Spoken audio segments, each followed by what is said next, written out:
What's up guys, it's Justin, and today I'm going to be covering the differences between Uber Eats and DoorDash. Which one is better? Which one do I personally prefer? Which one do I think is easier to use? All of it. So stick around, because if you're thinking about doing one, I'm going to let you know exactly which one is best for you. And before we go into any of that, I just ask that you please like this video, subscribe to the channel, and leave a comment to let me know how I'm doing. I really appreciate it. And with that, let's not waste any time and get right into it. All right, so first thing you guys need to know is I've tried both of these in the last 2 weeks, and if you've been watching my videos, you're gonna know that I had a very unpleasant experience trying Uber Eats, and I've done really well on DoorDash, but I'm gonna try to let that not influence this at all. I'm looking at this purely from how they operate. So it's not about my personal experience, it's gonna be a lot more about things like signing up and using the app and how simple it is to do a delivery on the app and those kinds of things. So even though I did have a very unpleasant Uber Eats experience, I'm going to try to not let that affect my ratings at all. I'm going to try to keep this as unbiased as possible so you get the best idea of which app you should be trying. The first thing I want to go over is just the sign up process. Honestly, it was super easy with both of these apps. I do think that it was a little bit easier on DoorDash just because they ask so few questions. It's really literally just, do you have a car? What kind of car do you have? Do you have a driver's license? Boom. And really Uber Eats wasn't too much more difficult. They asked a few more questions. And the other thing is that they were both super quick with how fast they got me signed up. By the next day, I was ready to DoorDash, and surprisingly, within a couple of hours, I had gotten an email saying that I was approved to do Uber Eats. So honestly, with how quickly I was able to fly through the sign up process on both apps, and with how quickly I was actually approved to start driving, especially on Uber Eats, I think I'm going to give the sign up process to Uber Eats here, just because literally hours later, I could have been out on the roads making money. Now, the interfaces themselves are similar in a lot of ways, but also very different. They all have the same features. You can go check what the deliveries are looking like in your area right now. You can go see how much you've made in the past. You can break down your earnings. You can see all these different types of things.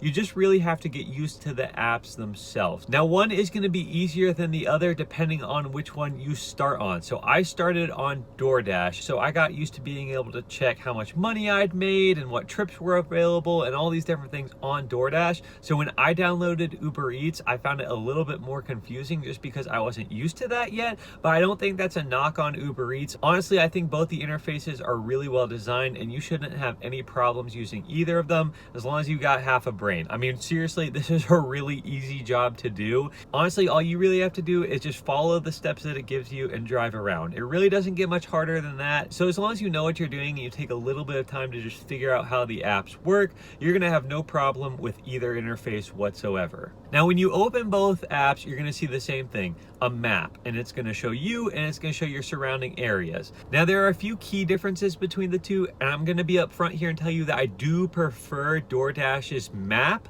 and here's why. When you open up DoorDash, you're gonna see a map, and it's gonna act like a heat map. It's gonna show you different areas. Some are gonna be gray, some are gonna be red, some are gonna be dark red, and this is gonna show you the volume of work that is in those areas. So if you open up the map and you're already in a dark red area, well, boom, there you go. You are set, because you can start driving right then and there, and there's almost certainly gonna be deliveries in that area. On the flip side, if you open up the map and you're in a dark gray area, well, then you're probably gonna have to drive to a red area before you can really expect to get any work. And that's helpful knowledge. I mean, if you open up the app and you aren't in the area you need to be, you know exactly where you need to go to start making money, and that's really helpful. On the flip side of this, on Uber Eats, they kind of have a similar thing, but when I was using the app, I hardly ever saw any sort of information as far as what areas were doing well, what areas needed work, and what areas just there wasn't anything to do. So that would be really helpful on Uber Eats if they showed that information more. Like I said, I did see in a couple like major cities, there were areas that maybe had a little bit of a heat map, but it wasn't nearly to the degree that DoorDash does, and I think that that's just really helpful information. I'm talking literally neighborhood to neighborhood. You can know exactly where you need to go to start getting orders. And if you know where you're going, then you can drive with a little bit more purpose, and you can expect to make more money, in my opinion. So that is a really helpful tool. On the flip side of that, I do think Uber Eats in-app mapping does work a little bit better as far as once you actually have a delivery and you need mapping to get to that location. It's just really clear and straightforward. The one thing that I did run into is there are a couple of times where I knew the area I was in and it was trying to make me go a different way than I knew I should. In fact, one time I was like 4/10 of a mile away from somewhere and it tried to make me go the opposite way and kind of snake around, and it was like a 8 or 9 minute estimated time to get there. I knew that I should make the other turn, so I did, and then it cut it down to 2 minutes. So I don't know if that was just a fluke. I don't know if it saw some traffic or thought it saw some traffic that didn't actually exist. I'm not 100% sure on that, but really I thought it was incredibly easy to follow around. Don't get me wrong, DoorDash has excellent mapping as well. I just personally prefer the interface of Uber Eats in-app mapping, and I didn't get lost a single time using it, which I thought was really helpful, and obviously that saves you time, and more time means making more money. Now, as far as the delivery process goes, I do have to say that I prefer the way that DoorDash does it. How it works is when you accept a delivery, you're gonna kind of get walked through a process. So obviously you accept, and then it's gonna tell you to go to the restaurant. And when you get to the restaurant, you're gonna slide over and say, yes, I have arrived at the restaurant. Then it's gonna walk you through what the delivery should be, what items should be in there. And then once you've acquired the food, you're gonna say, yes, I have actually picked up the delivery. And then it's gonna walk you through where you need to get to, what the drop-off process looks like, and then obviously at the end you're either going to hand it to the customer or take a picture of the food at the door and say, yes, delivery complete. Now with Uber Eats, it is a little less sophisticated. It's really just two things. There's a pre-pickup, so it walks you through like the directions to get there and what should be in the order and all that stuff, and then there's a post-pickup to delivery. So it really is just two things, and I think that when it breaks it down a little bit more into like, here's what you do to get to the restaurant, here's what you do when you're at the restaurant, and here's what you do once you leave the restaurant. I think that style that DoorDash uses is a little bit more helpful than just saying, all right, pick up the food, and then all right, deliver the food, because it can be kind of confusing, especially on the Uber Eats app, to figure out exactly what the customer had. And obviously you want to be checking the orders when you get there to make sure that you're picking up everything, because if you get there and let's say they don't add the drink onto the order and then you go and make that delivery, well, you're going to have to end up wasting a ton of time going back to the restaurant and picking up that drink for that customer, because obviously they're not going to be pleased that they paid for the service but didn't get everything they ordered. So because DoorDash breaks down the delivery process a little bit more into easier to follow steps, I do think they have an advantage here. The next thing is tips, and if you watched my videos over these past couple of weeks, you know I had an absolute fiasco involving Uber Eats tips. So here are some delivery tips to help you along the way and make sure that you don't get confused like I did. So with DoorDash, what's gonna happen is you're gonna drop off the food, and once you complete that delivery, you are instantly going to see your pay breakdown. You're gonna see how much you made in base pay, and you're gonna see how much you made in tips, which is really great because you get that instant gratification of knowing exactly how much money you made for the work that you just put in.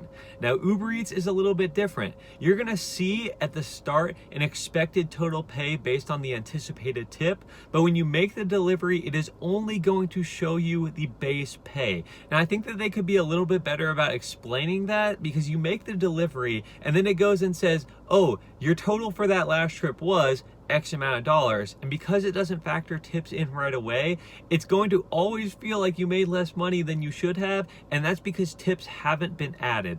I didn't get my tips added on until multiple hours later, and from what I read online, it should take an hour to see your tips show up. That wasn't the case for me. It took even longer than that, but as a standard practice, you should see tips showing up on Uber Eats an hour after you make the delivery. So don't get discouraged if you make a delivery for $10 and it says you made $2. That happened to me multiple times and I literally quit over it.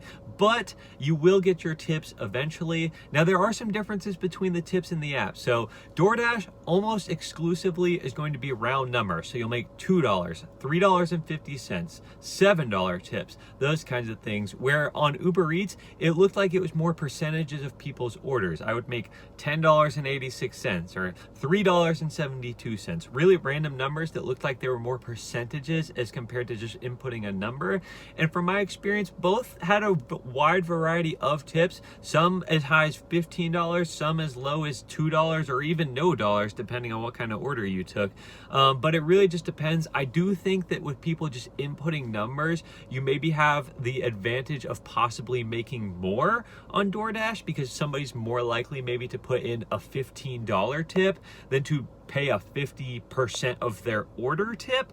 I think that's probably the case, but like I said, I did make some pretty decent tips on Uber Eats as well, so that's going to really vary just by market. But in my personal opinion, just because you get that instant gratification, I do think that DoorDash has a better system as far as tips go. Now, this next part of the video is going to vary by market. I want to make sure I'm very clear with this. In some areas, DoorDash is going to be wildly popular. That's going to be the dominant food delivery service, and that's going to be the way that you can make the most money in your area. In other parts of the country, it's going to be Uber Eats. Sometimes you might have Grubhub or Postmates being that dominant food delivery service in your area. So really the only way you can know this for sure is by just trying them out yourselves. You probably have a pretty good idea just based on the food service that you use, but you need to check it out for yourself and determine which one works best for you. In my area, it's definitely DoorDash. So when I say this, I'm talking about specifically for the Nashville area, for Tennessee, for where I live.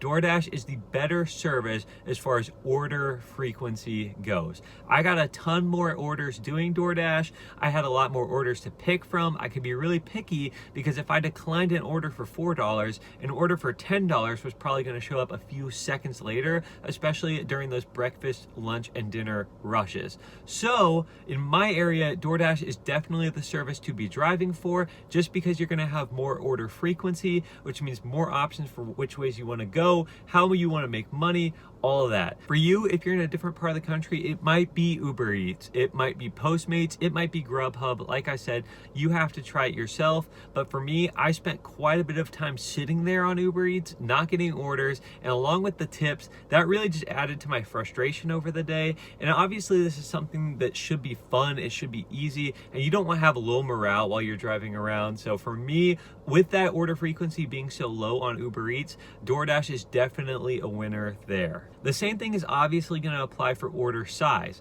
Now, if you're getting $3 orders all day, you probably won't make that much money. If you're getting $15 orders, I mean, if you're going 20 miles for it, you might not make a lot of money, but if you're going 6 or 7 or 8 miles for it, then yeah, that's a way that you can make really good money doing this. And that all depends on your order size.